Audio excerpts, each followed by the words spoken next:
Hi everyone and welcome back to our YouTube channel. So thumbnail में जैसे कि आपने देख ही लिया है how to complete SP Bakshi.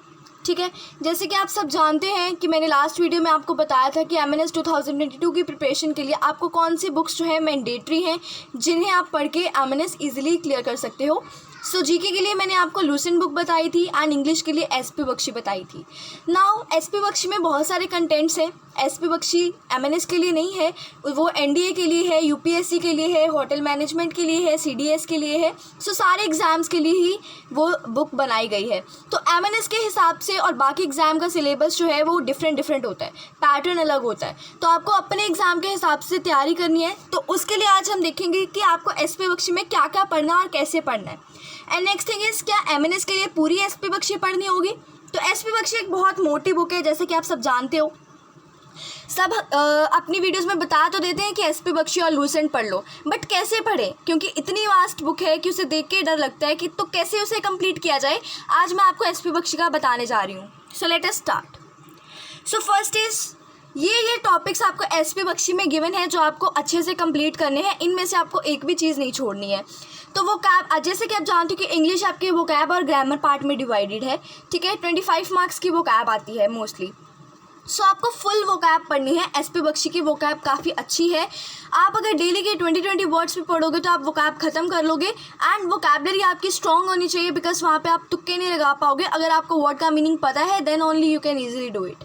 So first thing is idioms and phrases. So आपको एसपी बख्शी से सबसे पहले इडियम्स एंड फ्रेजेस करने हैं, then one word substitutions, then synonyms and antonyms, next is word with their meaning, and last one is sentence completion. sentence completion में क्या होता है, आपको fill in the blanks दिए होते हैं एंड उसमें आपको appropriate word जो है उसमें चूज़ करके लगाना होता है। इसको क्लॉज भी बोला जाता है।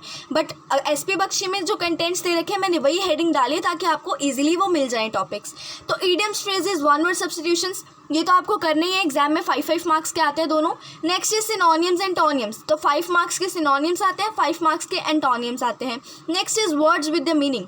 वर्ड्स विद मीनिंग का क्या होगा इससे कि ये आपको सिनोनियम्स की फॉर्म में भी पूछे जा सकते हैं या आपको स्पेलिंग एरर की फॉर्म में भी पूछे जा सकते हैं। सो ये भी टॉपिक आपको करना है, ये भी वोकैबुलरी में इंपॉर्टेंट बन जाता है। सो 5 मार्क्स आपके सिनोनियम्स के, 5 मार्क्स एंटोनियम्स के, 5 marks one word substitution, 5 marks idioms and phrases के, and 5 marks are for spelling correction. Okay, so next, ये जो आप सिनोनिम्स एंटोनिम्स पढ़ोगे इसमें भी आपको स्पेलिंग ध्यान से रखने हैं। ठीक है, ध्यान में रख के चलना है ताकि अगर आपको स्पेलिंग एरर में वही क्या पता सिनोनिम ना पूछे उसका स्पेलिंग पूछ लें, तो आपको वो चीज़ हर एक पहलू से अच्छे से उसको ध्यान में रखते हुए चलना है। And last is sentence completion. इसका क्वेश्चन आया तो नहीं है, बट फिर भी आप एक बार ये चारों टॉपिक करने के बाद इसको ध्यान देना जब आपका ये चारों टॉपिक अच्छे से हो जाएंगे।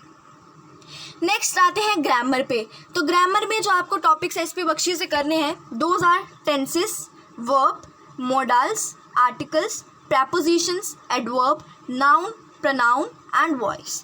ठीक है, अब इन जो ये 8 टॉपिक्स हैं इनमें से आपको कोई नहीं कह सकता कि एग्जाम में आपको किससे पूछेंगे। इस बार वर्ब से क्वेश्चन आया है, एक शिफ्ट में आर्टिकल से आया था, एक में नहीं आया था, प्रेपोजिशन से आया है। सो ये टॉपिक्स जो हैं आपके ग्रामर के, ये आपको बेसिक ये सारे ही करने हैं।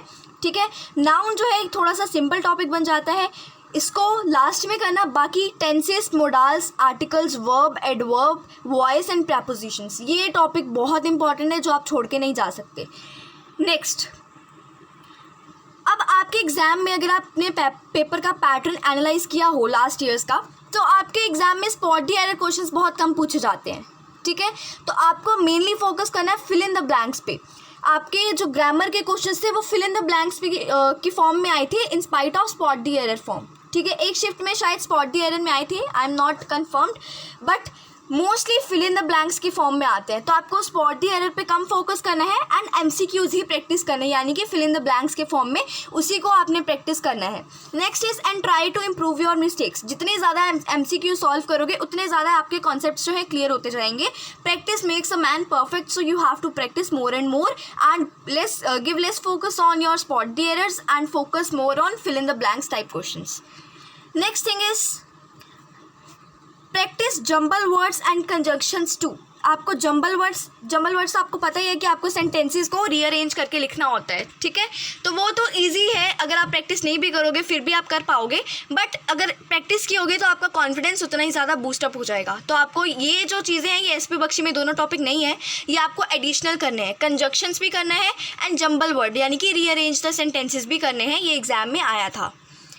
ओके, सो यही थी आज की वीडियो। ये टॉपिक्स आपको एसपी बख्शी में पढ़ने हैं। सबसे पहले आपको ये चारों टॉपिक्स पढ़ने हैं। वोकैब में से वोकैब अगर मेरी तरफ से आप देखो तो डेली के 30 वर्ड्स लर्न करते जाओ, आपके वोकैब इजीली हो जाएगी।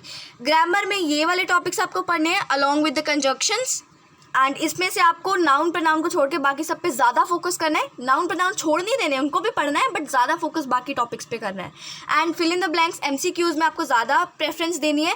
आपको बुक में जो है MCQs कम मिलेंगे, स्पॉट दी एरर टाइप जो क्वेश्चन जो हैं वो ज़्यादा मिलेंगे। तो आपको कहीं से भी वो MCQs ढूंढने हैं एंड उनको प्रैक्टिस करना है।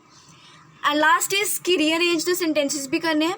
सो thank you so much and join our Telegram channel. Next video में मैं लेके आऊँगी कि लूसेंट बुक को कैसे पढ़ा जाए, कि लूसेंट में कौन कौन से टॉपिक हैं जो आपको पढ़ने हैं, बिकॉज ये बुक है ना हर एक कॉम्पिटिटिव एग्जाम के लिए बनी है। तो आपको MNS का सिलेबस UPSC जितना डीप नहीं है कि आप वो बुक सारी पढ़ोगे।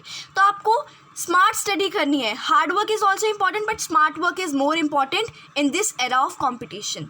तो आपको अपने सिलेबस के हिसाब से क्वेश्चंस पढ़ने हैं। So thank you so much, join our Telegram channel.